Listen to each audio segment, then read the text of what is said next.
İyi günler arkadaşlar. Kanalımıza hoş geldiniz. Yepyeni bir video ile karşınızdayım.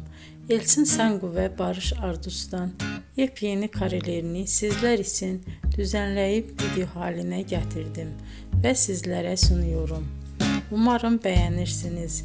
Elçin Sangu ve Barış Ardus Kiralık Aşk dizisinde birlikte rol almış ve herkes tarafından çok beğenilmiştiler. Biz de onların en güzel ve en özel karelerini sizler için hazırladık. Videoların devamını istiyorsanız kanalımıza abone olup sona kadar izlemeyi unutmayın. Hoşça kalın. Bizden bu kadar.